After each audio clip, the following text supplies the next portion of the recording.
பாரிஜாதம் சீரியலுடைய இன்னைக்கு எபிசோடுக்கான ரிவ்யூ என்ன அப்படின்றத பார்க்கலாம். எபிசோடை பொறுத்த வரைக்கும் ஸ்ரீஜா நடிச்சிட்டு இருக்காங்க. சுபத்ரா வீட்டுக்கு வந்ததுக்கு அப்புறம் இசை வீட்டை விட்டு வெளியில் போயிடுவா அப்படின்ட்டு. காரணம், சுபத்ரா கிட்டே கேட்காம வீட்டில் இருந்த நகை எடுத்து கொடுத்ததுனால இசை வீட்டை விட்டு வெளியில் போயிடுவான்னு நினச்சிட்டு இருந்தாங்க. ஆனால் அப்படி ஒரு விஷயம் நடக்கவே இல்லை. காரணம், சுபத்ரா அவங்க வாக்கு கொடுத்துருக்காங்க. ஸோ அவங்க வீட்டில் இல்லாத நேரமாக பார்த்து இசை அந்த நகை எடுத்து கொடுத்ததுனால நல்ல மருமக, பொறுப்பான மருமகன்னு அந்த இடத்துல இசையை பாராட்டுறாங்க. இன்னொரு பக்கம் ஸ்ரீஜாவை கண்டிக்கவும் செய்கிறாங்க. மருமகனா இப்படி இருக்கணும் அப்படின்ட்டு எனக்கு ஒரு கால் பண்ணியிருக்கலாம் அப்படின்னு சொல்லும்போது, அப்போ இசை கால் பண்ணாலா அப்படின்னு சிந்தாமணி கேட்க, அவள் எனக்கு கால் பண்ணியிருக்கா, ஆனால் நான் தான் ஃபோன் அட்டன் பண்ணலை, இருந்தாலும் இசை செய்தது கரெக்டு தான் அப்படின்ற மாதிரி வீட்டுக்கு ஏற்ற மருமகனு இசையை பாராட்டிட்டு சுபத்ரா அங்கேருந்து போகிறாங்க.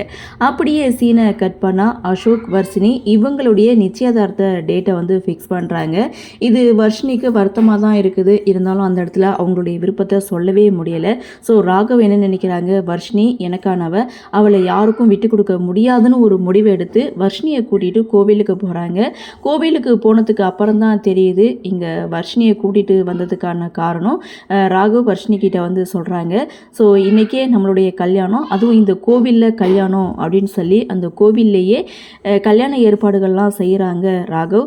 இதை பார்த்த வர்ஷினி இங்கே செம்ம ஷாக் ஆகிறாங்க. ஏற்கனவே ஏற்காடு போனதை பற்றி அக்கா கிட்ட மறைச்சதுனால பெரிய பிரச்சனை ஆயிடுச்சு. இனிமேல் எந்த ஒரு விஷயத்தையும் மறைக்கக்கூடாது அப்படின்னு சொல்லி இசைக்கு வீடியோ கால் பண்ண அந்த ஃபோனை விஷால் வந்து அட்டன் பண்ணுறாங்க. அப்போது வர்ஷினி விஷால் கிட்டே விஷயத்த சொல்கிறாங்க. இது மாதிரி ராகவ் என்ன கோவிலுக்கு கூட்டிகிட்டு வந்திருக்காரு, யாருக்கும் தெரியாமல் கல்யாணம் பண்ணிக்க போகிறாரு அப்படின்னு சொல்ல, சரி இசையை கூட்டிகிட்டு நான் சீக்கிரமாக கோவிலுக்கு வந்துடுறேன், கொஞ்சம் எப்படியாவது சமாளிச்சிடு அப்படின்னு சொல்லிட்டு ஃபோனை கட் பண்ணிவிட்டு விஷால் ரொம்ப பரபரப்போட இசையை கூட்டிகிட்டு அங்கேருந்து கிளம்புறாங்க. ஸோ இன்னொரு பக்கம் ரெண்டு பேரும் இங்கே கோவிலில் வந்து நின்றுட்டுருக்காங்க. கையில் மாலையோட தாலியோட ராகவ் நின்றுட்டுருக்காரு. ஸோ அடுத்த செகண்ட் ஐயர் பார்த்தீங்கன்னா தாலியை கட்டலாம் அப்படின்னு சொல்லி மந்திரத்தை ஓதி தாலியை கட்ட சொல்கிறாங்க. ராகவ் தாலி கட்ட நெருங்குறாரு.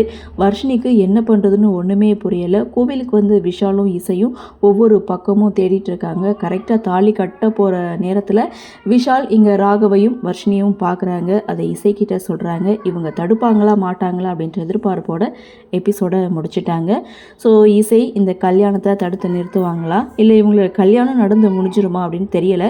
ஸோ இருந்தாலும் என்ன நடக்குது, என்ன மாதிரியான சுவாரஸ்யத்தோடு கதைக்கள நகர்வை கொண்டு வராங்க அப்படின்றத நாமளும் பொறுத்திருந்து பார்க்கலாம்.